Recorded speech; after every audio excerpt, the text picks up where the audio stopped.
welcome to the Titletown Huddle on the gruelingtruth.net. Welcome to the Titletown Huddle at thegruelingtruth.net, where the legends speak. I'm Joe Pritchard, and with me today is Aaron Zepnick. And Aaron, sum up how you feel about last week's game in a few words, if you could. Disappointed, obviously, is the first word that comes to mind. You know, anytime your team loses, I think there's a bar of disappointment or a percentage of disappointment. I will say I'm optimistic, though. And the reason I'm disappointed and optimistic at the same time, I think I thought our defense would have more trouble with Adrian Peterson. And in 2 games now, our rush defense has actually been pretty solid. We're getting some consistent pressure on the quarterback, which is nice. If we could just cover, Stephon Diggs, I think that would probably be a little helpful. But, Rome wasn't built in a day. It's early. It's not how you start. It's how you finish. So that is certainly true, and there were some good things here and some bad, obviously, given it was a 17-14 loss to the Minnesota Vikings, which just leaves a bad taste in my mouth here.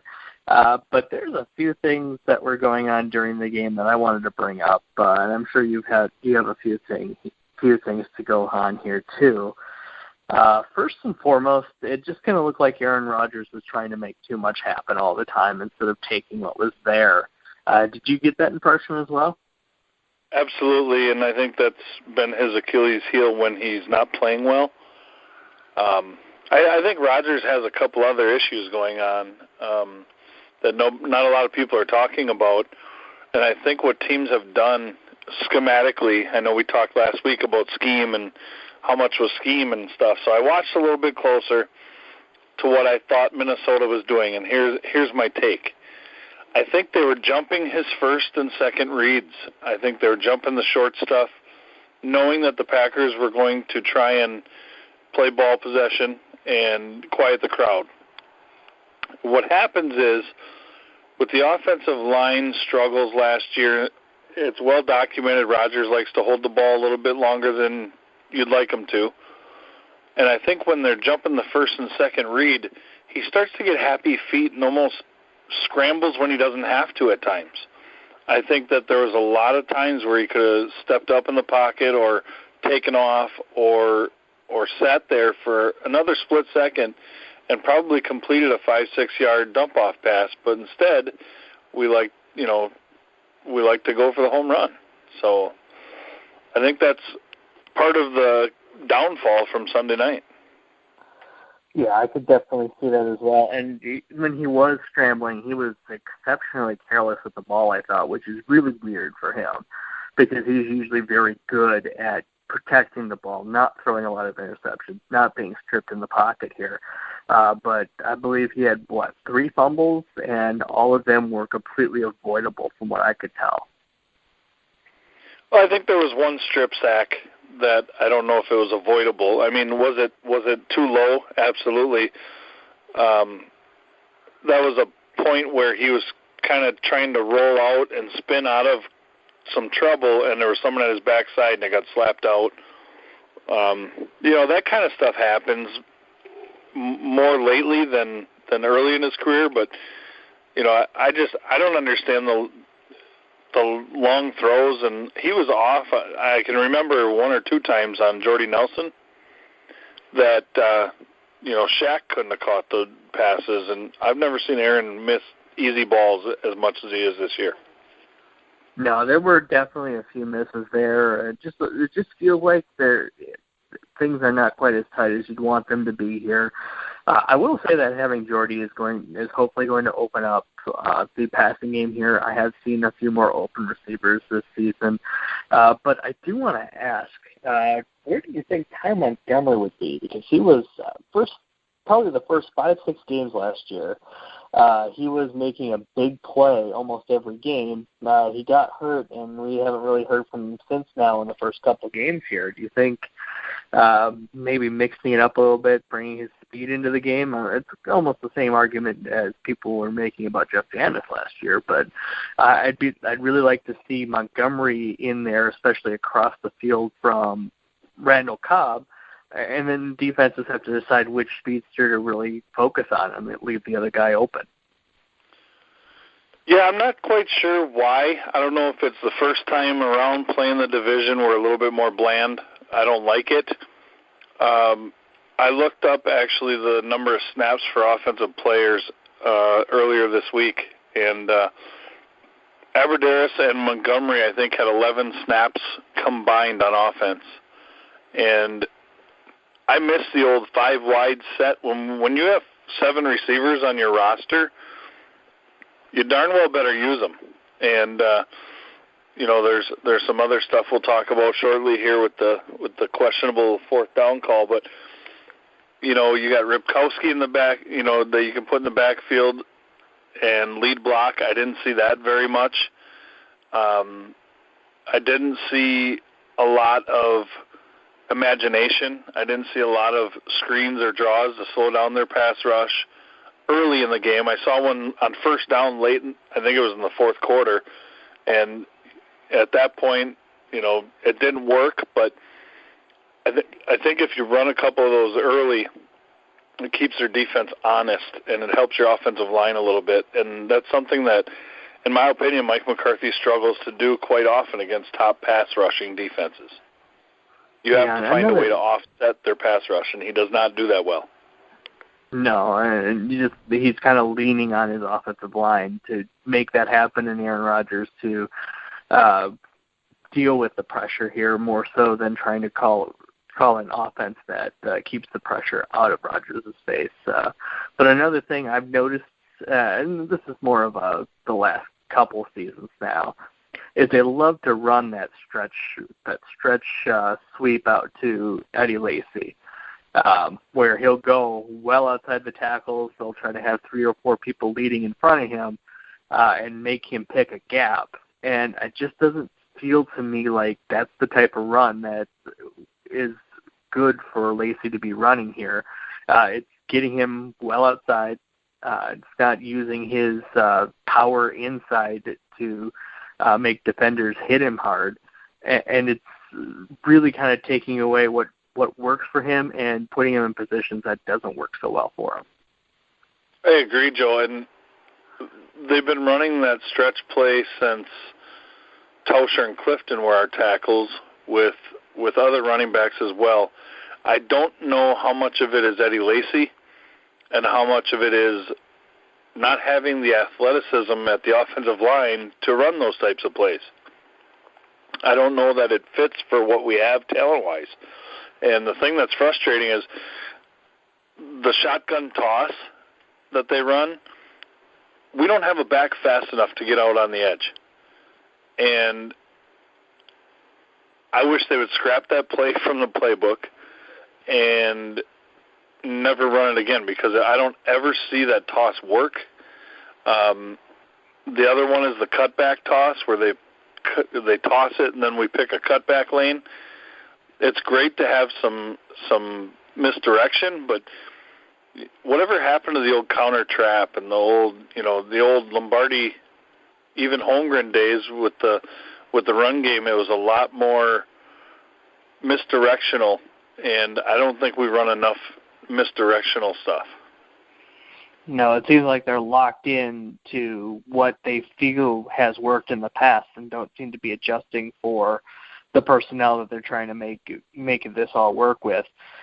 Lacy always seemed to me as a guy that early in the game you wanted to get him off guard or off tackle a couple of times early on in that first drive, and he could make a couple big plays, get you moving and make the defense respect him. I'm not seeing that mix anymore. I'm just seeing they'll try to use him, but they don't seem to know how to anymore. It's almost like they're trying to outsmart themselves at this point.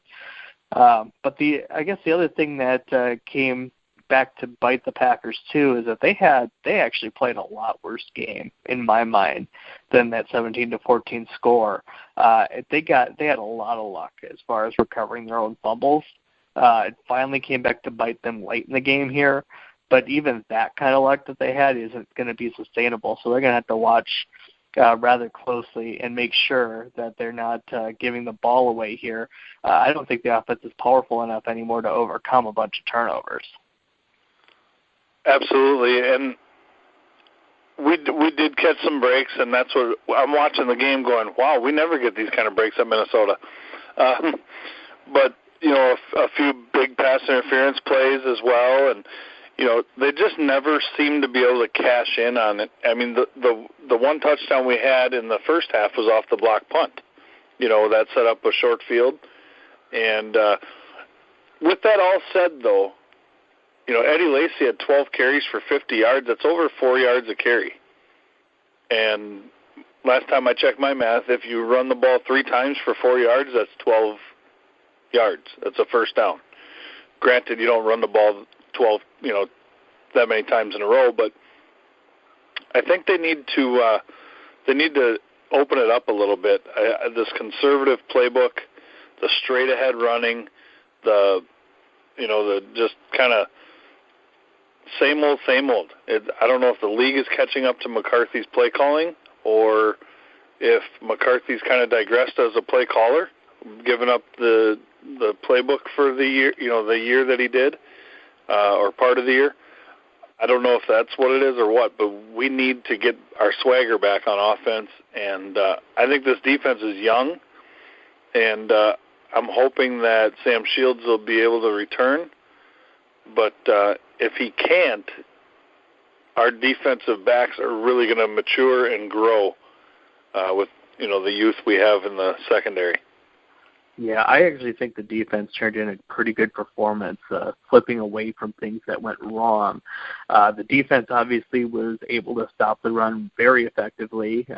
Adrian Peterson going out in the third quarter, no doubt, did help that somewhat, although they were limiting his ability to make big plays as well.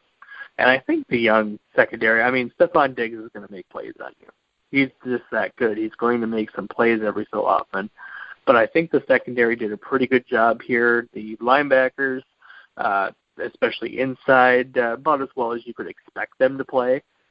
So I don't think that they could have done much more. And the team only gave up 17 points. And if you're giving up that few points, you should expect to win, and it just did not turn out so well here. But I want to take my hat off to Sam Bradford. He coming in as cold as he did, as recently as he did. He had a excellent game, very mature game, a very conservative, cautious game, but they got a couple more big plays than the Packers did, and that's all it took this time around. Yeah, and the defensive standouts for me were Mike Daniels on the defensive line. I thought had a great game. Morgan Burnett and Micah Hyde did a great job on Kyle Rudolph. I think he had the one touchdown catch over Burnett, which was an absolute dime that Sam Bradford threw. But other than that, Rudolph was pretty limited. I think he only had 2 catches, and one was that touchdown. So I was impressed with our safety play, as well as I thought Ryan was around the ball quite a bit. Joe Thomas continues to impress me. I think there's some good signs from some of these young guys. I really do. Yeah, and I was talking to one of my Viking fan friends earlier today here, and he mentioned that this is really the first time that Bradford's not been asked to go win the game. He's just been asked to go manage the game. He's always been on teams that don't have a strong defense behind him, and he was always asked to go win the game here. I almost wonder if this is going to be a scarier acquisition for the Packers than we had anticipated at the beginning here. Yeah, that could be. I certainly hope this was an anomaly, of course, being a Packer fan and seeing the Vikings doing well. But with their coaching and with the talent they have, I think this is going to be a dogfight the entire season. I think we're going to have a pretty good race here. I could even see Detroit staying in the race here for a little while as well. And Chicago just doesn't look all that good this year, from what I've seen. Got anything you want to add on that front? Oh, I think after this week it'll tell a little bit more. 2 weeks is tough. After the third week, you get a little more identity from the teams and what they're going to be like. I think you're right on the Bears. I don't see, although Jay Cutler could be out now for a while with a broken fingernail or whatever it might be, I think that actually could help the Bears, because I think Cutler is probably the fourth best Packers quarterback in history, with the fact that he throws the ball to our team more than he throws to his team. But in all seriousness, Matthew Stafford, you look at the last 8 games of last year when Jim Bob Cooter took over that offense, he's really flourished, and he's been pretty solid. And people thought, the Lions might be 0-16 again, with losing Calvin Johnson, and not a whole lot of talent, around Matthew Stafford, but Golden Tate's a solid journeyman type. He's going to get involved in the game. He's going to be, solid. I think Detroit is a team that's going to be 8-8 or better. I really do, and I think they will stay within striking distance. If the Packers don't pick it up offensively, I think it could be a long year. Yeah, and not to linger on the subject too long, but they did have a very Lions performance here. Being 1-0 and playing Tennessee this week, they let the game go late in the game here. So if the Lions do end up game short this year, they'll definitely be pointing at this one as one of those games that got away here. But there's a couple other things I wanted to bring up here. First of all, you did mention that Sam Shields, whether he would come back or not, and you did find from the Press Gazette, I believe, an article just going over his injury history that I ended up catching up on earlier today here. You want to talk a little bit about that here and where the Packers might go from here? Well, I just heard that this is his third concussion in less than 2 years. Second one in 9 months, and as we know, the concussion protocol is stringent now in the NFL, and I'm just hearing that this could be it for Sam Shields, and I pray for him and for the Packers that it's not, because Richard Sherman leads the league in interceptions from 2010 till now, and Sam Shields is second on that list, and a lot of people don't know that.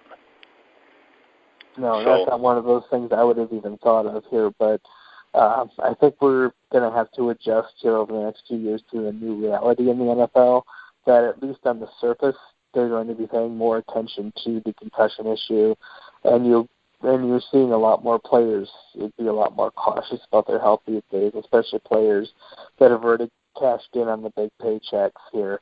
And I could definitely see Sam Shields having played his last game, as unfortunate as it is here.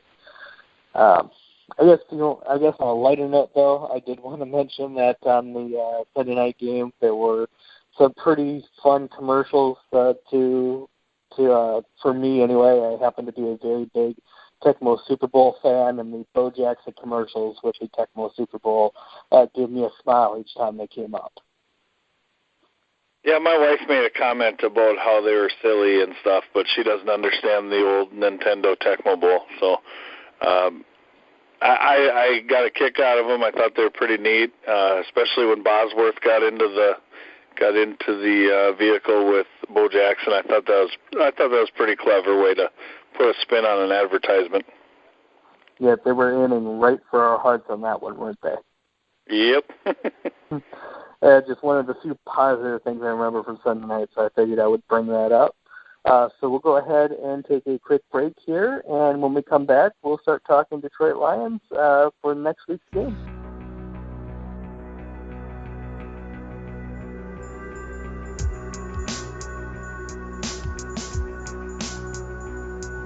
Get in the Titletown Huddle with Joe Pritchard and Aaron Zepnick on thegruelingtruth.net.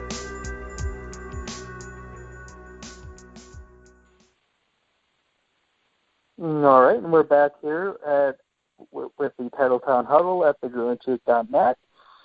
Packers at 1-1 going to face Detroit in their home opener.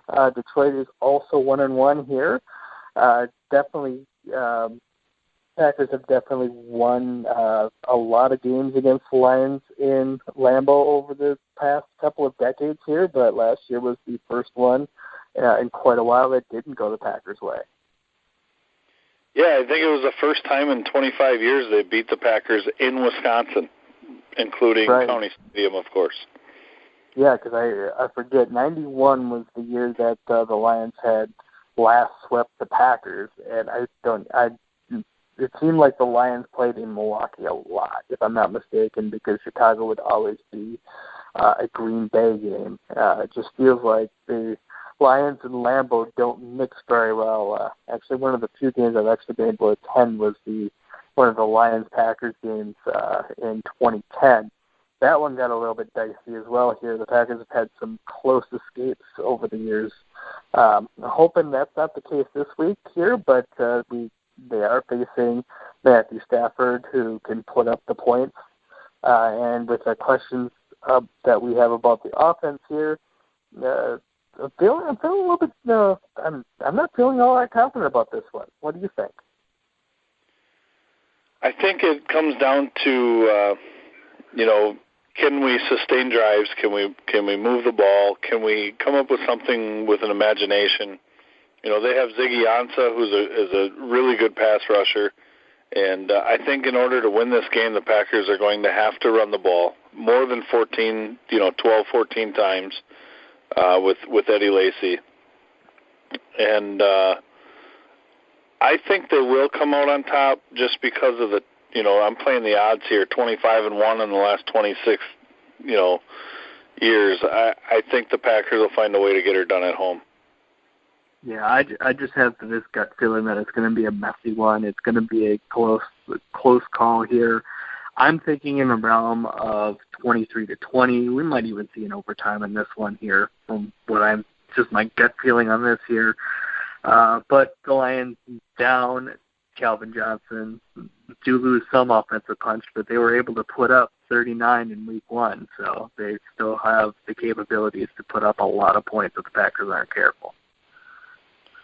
Yeah, I think it's going to be a little higher scoring than 23-20. I think it's going to be like a 31-27 game, maybe even a little bit higher, 34-31, something like that. Although I've predicted pretty high scores so far, I believe in the offense, and I think there's too much talent on that side of the ball to not start getting it going. And I don't think Detroit's a powerhouse on defense. They have Slay is a good defensive back, and they have Ansah who can get after the quarterback. But I think if we can keep them at bay, stop the run like we have been. They lost Amir Abdullah for the year.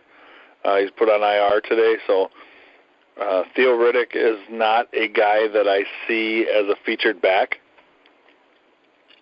although he is scary out of the backfield and will pose a threat against our linebackers because we do not seem to cover out of the backfield as well as we should. Yeah, now speaking of linebackers, though, from what I was seeing here, and I forget exactly who was mentioning this, but the Lions have exactly 2 healthy linebackers on their 53-man roster who are practicing this today here. The others are out were out of practice anyway due to injuries here. That may be an opportunity if the Packers can get the run game established here, especially against some young linebackers or backup linebackers. If they can exploit that, I could see them having a lot of success. Well, and I think they only have 4 linebackers on their roster anyway. So the fact is you're going to see a lot more nickel and dime packages. You're going to see a lot more trying to stop Aaron Rodgers and trying to confuse him with looks. I think it's imperative to get the running game going this week, and I wouldn't be surprised if Eddie Lacy has his best game as a Packer. I would love to see them get Eddie Lacy going here. It just feels like it's been far too long since we've seen a signature performance out of him. I know last year he had these struggles as far as the weight and the inconsistency, but the year before and the years before that, you could count on him for at least one game a month where it looked like he was going to be unstoppable. So I'm hoping he's got a couple of those left in the tank here.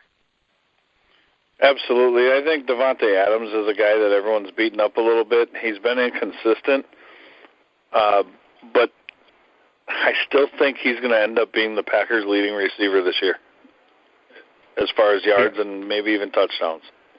Yeah, I could definitely see that with a lot of teams putting their best on Jordy Nelson and trying to figure out ways to keep Randall Cobb from touching the ball here, although the Packers like to put him in the backfield from time to time to get him some touches here.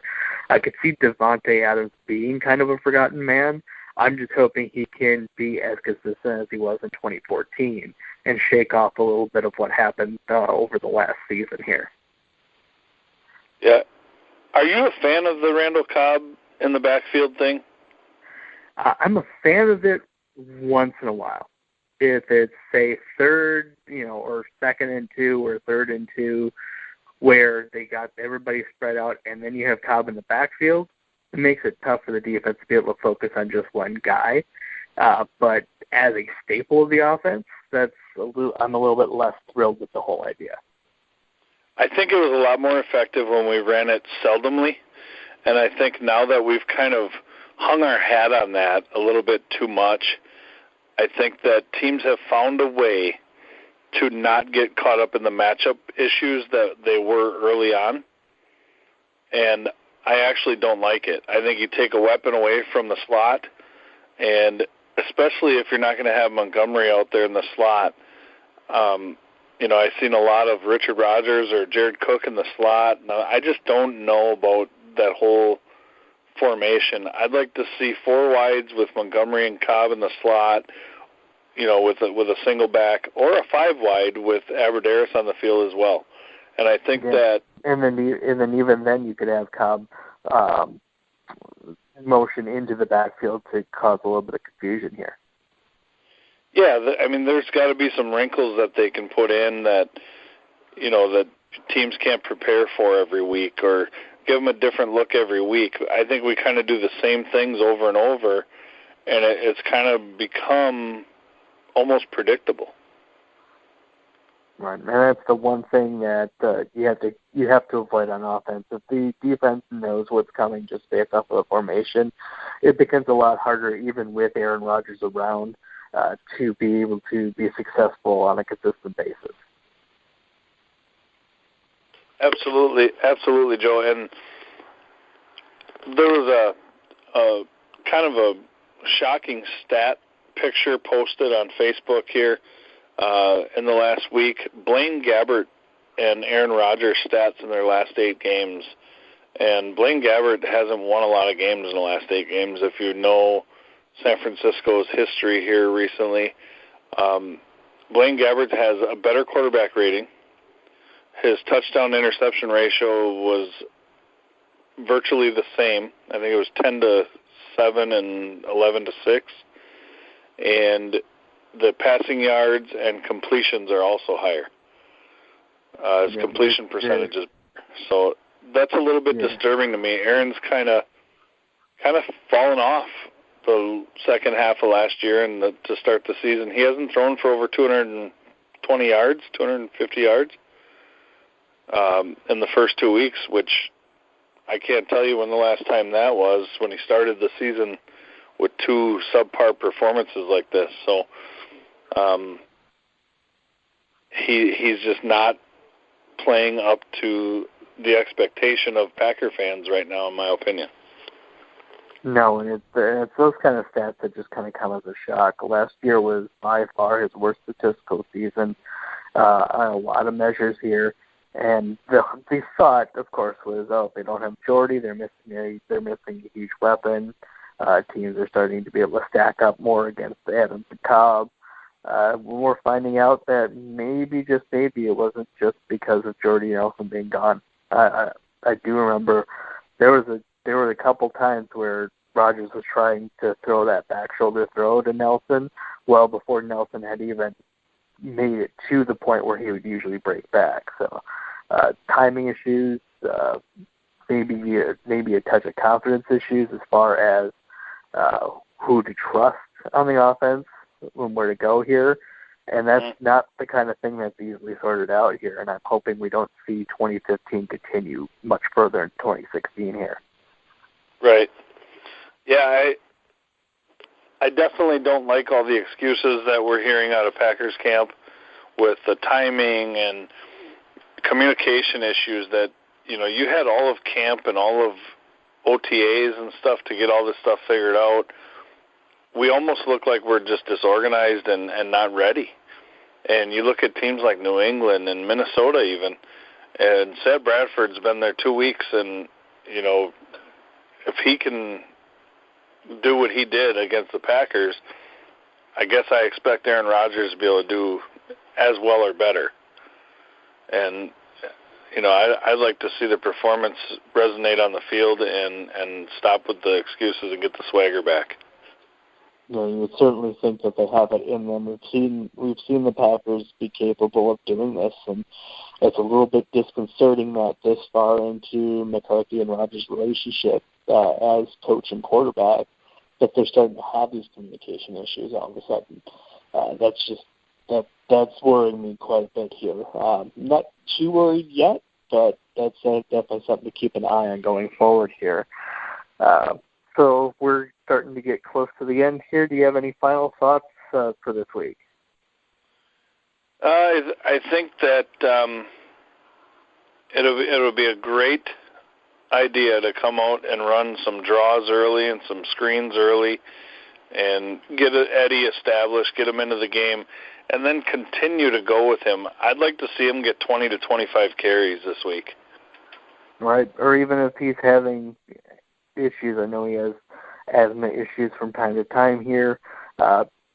Keeping fresh legs in there with James Starks and running the same things here. Starks has proven he can do it from time to time here. So if you need to spell Lacey for a bit and keep going with the running game, I don't mind seeing James Starks in there at all. Yeah, just not on 4th and 1. He's not a guy that you run into the middle of the line on a 4th and 1 play, and I did want to talk about that in the Minnesota game. You have Ripkowski, you have 3 tight ends, Perillo, Rodgers, and Jared Cook. I just don't understand the personnel package that they went with.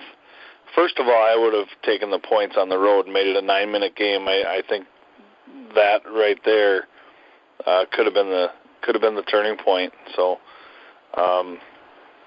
again, Eddie Lacy into the line for 1 yard, or even Ripkowski on that fullback dive we haven't seen in short yardage yet, that John Kuhn was famous for.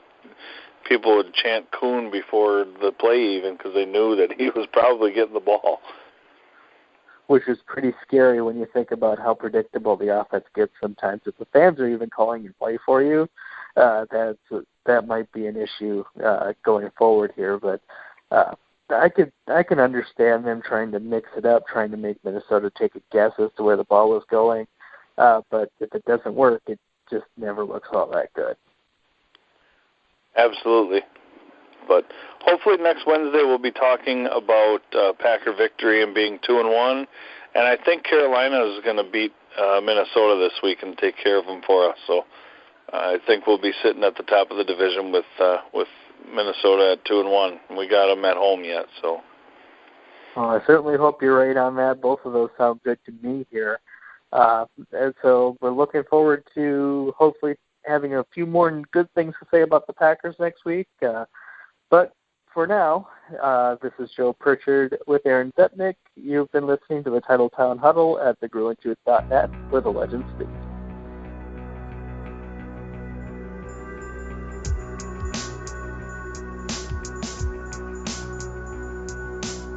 Thank you for listening to the Titletown Huddle on thegruelingtruth.net.